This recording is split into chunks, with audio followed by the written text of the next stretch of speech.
ఐరావతి, హెడాస్పస్, చంద్రభాగా నది అని ఏ నదులను పిలుస్తారు? ఎక్కడో చదివినట్టే ఉంది కానీ క్లియర్గా గుర్తొస్తలేదు కదా.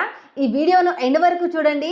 సింధు నది వ్యవస్థ గురించి క్లియర్గా ఎక్స్ప్లెయిన్ చేస్తాను. సింధు నది మానస సరోవరం దగ్గర బోకర్చు గ్లేసియర్ దగ్గర పుడుతుంది. ఇక్కడే సింధు నది యొక్క ఇంకో ఉపనది కూడా పుడుతుంది.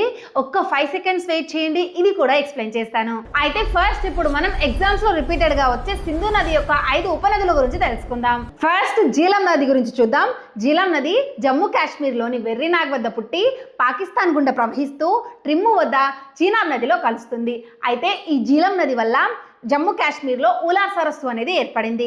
ఈ జీలం నదినే హెడాస్పస్ నది అని కూడా అంటారు. నెక్స్ట్ సెకండ్ వన్ రావి నది. రావి నది హిమాచల్ ప్రదేశ్లోని రోహతంగ్ కనుమ వద్ద పుట్టి పంజాబ్ గుండా ప్రవహిస్తూ పాకిస్తాన్లో చీనాబ్ నదిలో కలుస్తుంది. అయితే ఈ రావి నదినే ఐరావతి నది, లాహోర్ నది అని కూడా అంటారు. నెక్స్ట్ చీనాబ్ నది. ఈ చీనాబ్ నది హిమాచల్ ప్రదేశ్లోని బారాలాచాల వద్ద పుడుతుంది. అయితే మనం ఇప్పుడు చెప్పుకున్నాం కదా రావి నది, జీలం నది, ఈ రెండు నదులు చీనాబ్ నదిలో కలిశాక చీనాబ్ నది పంచనాడ్ వద్ద సట్లెజ్ నదిలో కలుస్తుంది. అయితే ఈ చీనాబ్ నదినే చంద్రభాగా నది అని కూడా పిలుస్తారు. నెక్స్ట్ బియాస్ నది. బియాస్ నది యొక్క స్పెషాలిటీ ఏంటో తెలుసా?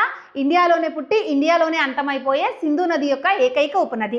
అయితే ఈ బియాస్ నది హిమాచల్ ప్రదేశ్లోని రోహతంగ్ కనుమ వద్ద పుట్టి పంజాబ్ గుండా ప్రవహిస్తూ హరికే వద్ద సట్లెజ్ నదిలో కలుస్తుంది.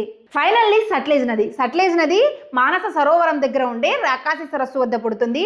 అంటే దగ్గర సింధు నది పక్కనే అనుకోండి. అయితే ఈ నది షిప్కిల్లా కనుమ గుండా హిమాచల్ ప్రదేశ్కి వచ్చి ఇక్కడ నుంచి పాకిస్తాన్లోని మిథాన్ కోట్ వద్ద సింధు నదిని కలుస్తుంది. అయితే సింధు నది ఉపనదుల్లో సింధు నదిని డైరెక్ట్గా వెళ్ళి కలిసే ఏకైక ఉపనది ఈ సట్లెజ్ నది మాత్రమే. అయితే ఫ్రెండ్స్, జీలం, చినాబ్, రావి, సట్లెజ్, బియాస్ నదులకు సంస్కృతంలో పేర్లుంటాయి కదా. ఈ పేర్లను కూడా ఎగ్జామ్స్లో అడుగుతుంటారు. ఆ పేర్లు ఏంటో తెలిస్తే కామెంట్ చేయండి. వీడియో నచ్చితే లైక్ చేసి ఇలాంటి ఇన్ఫర్మేటివ్ వీడియోస్ కోసం మన ఛానల్ని సబ్స్క్రైబ్ చేసుకోండి.